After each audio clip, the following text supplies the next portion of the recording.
What's going on, boys and girls, and welcome back to FEEKI Flips, the most dumbed down real estate channel on all of YouTube, because if I can make money doing this, you guys know the rest. Today, we're going to dumb it way down, and I'm going to tell you guys exactly how to fund your fix and flip projects. So before we get into this, make sure to subscribe to the YouTube channel, and then down in the description, there's a link to my podcast. Both of these are dropped weekly, so you guys can get free education, entertainment, whatever the fuck you're here for. So I'm making this video because I have a Facebook group that's just called Reno Real Estate Investors, just a local group that I started probably 4 years ago, and I've never really done shit with it. I've been using it a little bit more lately just to post our wholesale deals, but a few weeks ago I decided that I want to start like actively posting in there and not asking for anything, but just making posts like providing value, and that's it. So I actually just wrote out a long post about funding deals, and then after I did that, I was like, oh, this would actually be a pretty good YouTube video as well, because it's not like a locally specific thing. There's tons of people that want to flip out there, but they just can't. They think that they can't fund the deal because they don't have enough cash, and they just don't know there are other ways to fund deals. So I just checked our KPIs because we keep track of everything that we do, and I've done over 120 deals, and about 50 of those were actual purchases, whether to be a fix and flip or a long-term hold, just a couple of them. So these methods that I'm about to explain to you, they work, and on all 50 of those flips, this is exactly how we funded all of them. So we'll start this off with a little asterisk. So if you are a brand new investor and you want to get into flipping and you don't have a background in either working in the trades, or you don't have a partner that's already flipped houses or anything like that, I always encourage the new guys to not flip on their first deal. I always encourage people to wholesale a couple deals first, and there's a few reasons for that. One reason, wholesaling and flipping, the deals are the same. So through the wholesale, you'll get the experience on how to talk to sellers, how to find deals, how to run numbers, and then also go through the transaction a couple of times without any of the risk that comes with flipping. And those relationships that you build with the buyers you're selling deals to, they can probably teach you a thing or two about flipping when the time comes and you're ready.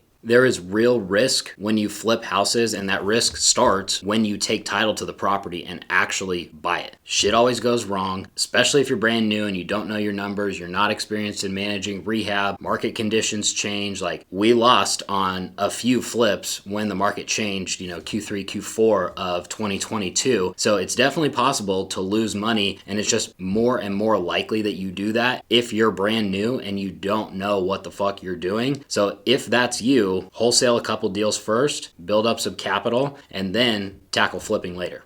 So for the rest of this video, we're going to go over two things. First of which is hard money, and the second of which is private money. Hard money is kind of a blanket term for private financing, but for the purposes of this video, when I say hard money, I'm specifically talking about fix and flip lenders, and when I say private money, I'm specifically talking about an individual that you can borrow money from.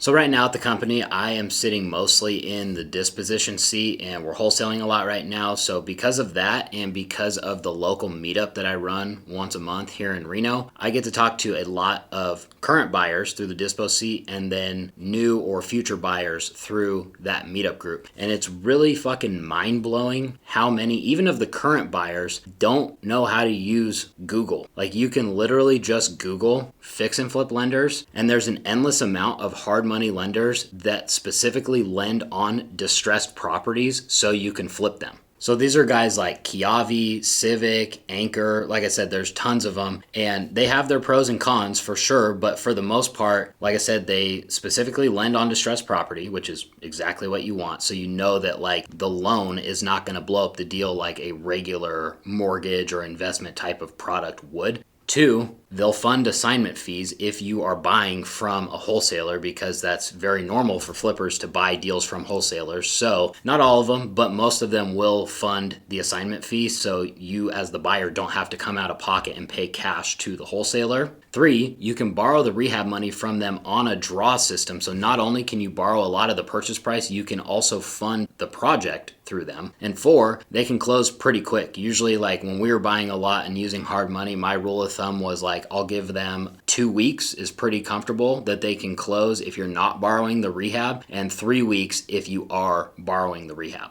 So of course the lending criteria changes with what's going on in the market, but and I haven't used these guys since before everything turned, so I'm sure their rates are a little bit higher, so I'm not even going to discuss rates. But just so you know, like, yes, their rates are high compared to what you're used to seeing in a normal mortgage, but as long as you have the financing terms and the holding cost, if you have to do monthly payments in your numbers when you're underwriting the deal can still pencil. That's how people fuck themselves if they forget to put those numbers in when they're underwriting, and then it's like a big surprise that it costs $20,000 in lending costs, or the monthly payments is starting to eat them alive. But other than that, when we were buying a lot, we were regularly borrowing with a good deal, and the track record that we had, 90% of the purchase price and then 100% of the rehab. And really, we didn't borrow the rehab that often because the draw systems are a pain in the ass. But like on the first deal we ever did with Lending Home, which is now Kiavi, we did borrow a lot of the purchase price and the rehab from them. So I think just about all the hard money lenders work on a tier system. So once you start to build track record with more and more projects, you get more attractive rates from the lender. And not only in the rate, but also like the points that you have to pay and their loan to value or loan to cost or however they underwrite. They're going to give you more of the purchase price the more experienced you are. But like I said, we did our first ever deal that we actually bought and not a wholesale with Lending Home. So even with no track record, they still funded the deal for us. And speaking of that, with newer people and using hard money, it's actually kind of a cool safety net because you're going to get like a third party opinion on what the deal looks like. If you use one of these guys, they're basically not going to let you buy an obvious bad deal because they're the ones that are going to have to say okay, and you're using their money. So they're not going to put their money at risk on a deal that they think that you're going to lose on. So a couple of downsides to working with these guys versus the private money that we're about to get into in just a second is, one, a little bit slower to close, and you just have to stay on top of them when you're in escrow. I've had the lender like almost blow up the deal before. It's just lessons learned as you go farther and farther. But you really, especially when you're direct to seller, you're going off market to buy these deals, and then we're relying on the lender to fund on time. But you as the buyer really need to stay on top of the lender and make sure that they're doing what they're saying, make sure that they're doing what they're supposed to be doing in the background to make sure that title gets loan docs so you can fund on time. Because the exact situation that happened is I was not on top of them. Deal's supposed to close on Friday. Come Friday, everything's ready to go. Seller thinks the deal's closing. I think the deal's closing. And we're waiting on loan docs, and they just didn't have their shit together, and they got loan docs by Friday, but it was too late in the day for the transaction to actually record and close. So then you have to go to Monday, and like most of the time the sellers would be cool with that, but if they're on certain timelines, they're going out of town, whatever, like it's just unnecessary brain damage that you can easily avoid by staying on top of these things and not just relying in good faith that the lender is going to fund when they say they're going to fund. Another downside is the monthly payments. We'll get into that in just a second with the private money because there's an asterisk there as well. But definitely every single time with the fix and flip lenders, you're going to have a high monthly payment, and you're paying interest only payment. So you're not paying down the loan, which actually keeps your payment less. But when you're borrowing at 10% interest or whatever they're going to charge you, and depending on what market you're in, like us, our median value is very high here. So it's regular that we're buying homes that are $350,000, and that's for a house that's going to be worth $500 when we're done with it. And then we're borrowing 90% of that, so you can do the math there, but it costs several thousand per month just to hold this deal because you got to be making those payments to the lender. There's no other way to do it with them. So it's just something to keep in mind. It's not like it's a secret or they don't tell you or anything, but just so you know before you get into it, you do have to have some of these cash reserves for, one, if you're borrowing the rehab and you're using the draw system, you're still going to have some money to get the rehab going before you can submit for the draw and get that money back for whatever work you've completed. And two, you're going to have some money set away for those monthly payments as the project goes on. So the second way to fund your fix and flip projects without using your own money is private money. Again, this is just borrowing money from an individual. You're not going to any type of bank. You're not even going on Google and searching fix and flip lender. This is just someone that you probably have a relationship with, and you're borrowing money directly from them, and then they are being the bank for you.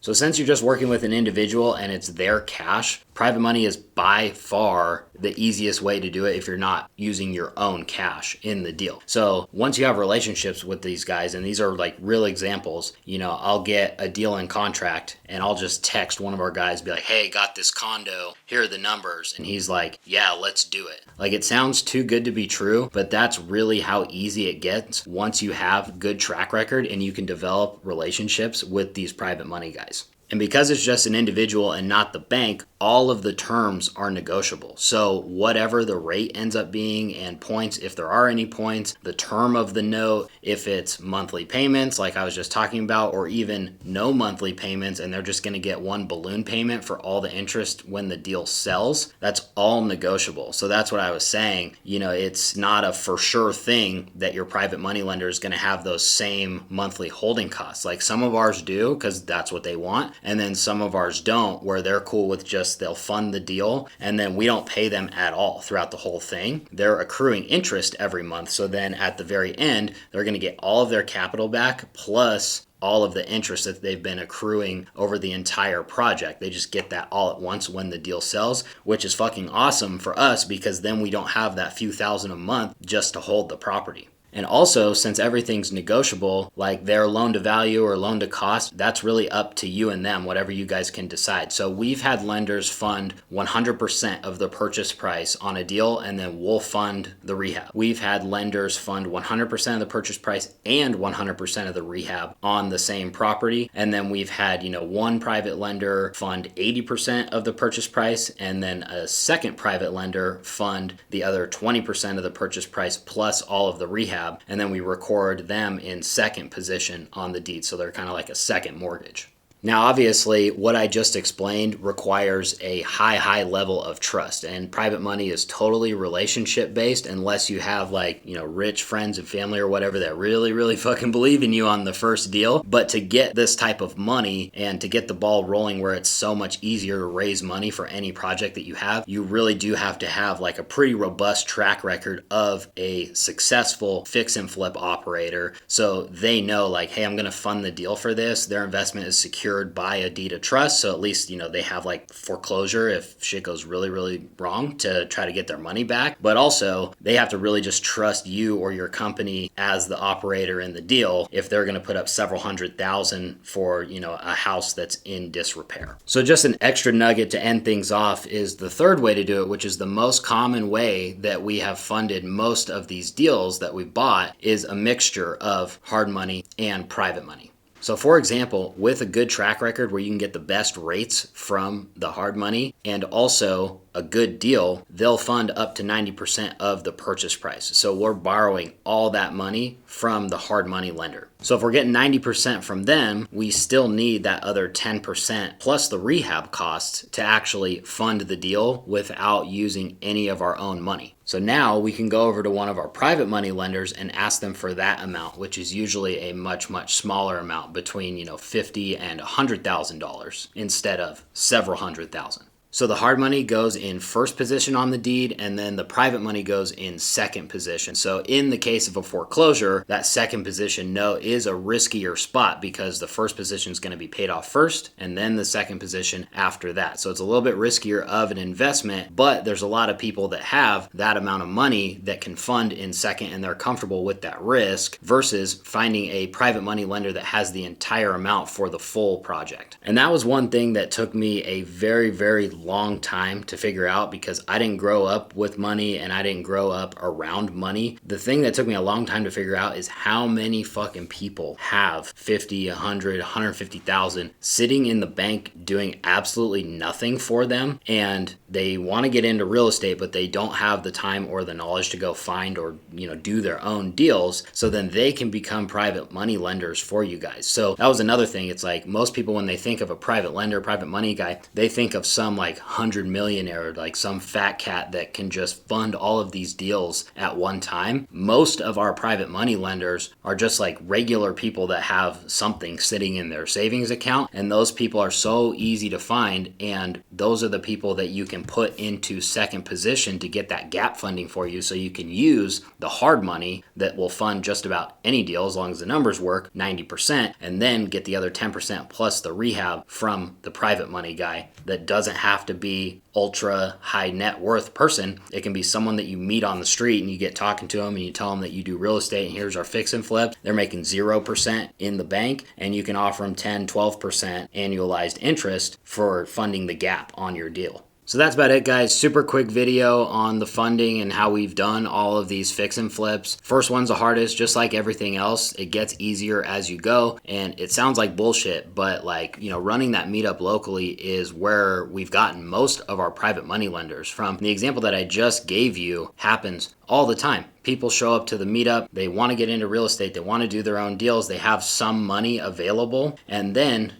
because a fix and flip loan is such short term, the money's out for 4 to 6 months, however long it takes you to flip the house. It's a perfect option for a lot of people that just say, hey, I want to get a return on my 100 grand that's sitting in the bank. I'll give it to these guys in the meantime, and then it's not like they're committing all of their savings for 30 years and now they can never fund their own deal. They're going to get it back in a few months. So it's super attractive for a lot of people, but high relationship, high trust, track record, it's all important. So that's why the first one's the hardest, second one's a little bit easier, and then it just snowballs from there, especially if you're showing people what you do, you tell people what you do, and you just talk to people. It's very, very easy to get private money, much easier than I would have ever thought it was. So that about wraps it up for this video. Hopefully that was helpful. Drop a comment if you have any questions about the hard money, the private money, or the blend of the two. Thanks for watching, and we will see you on the next episode.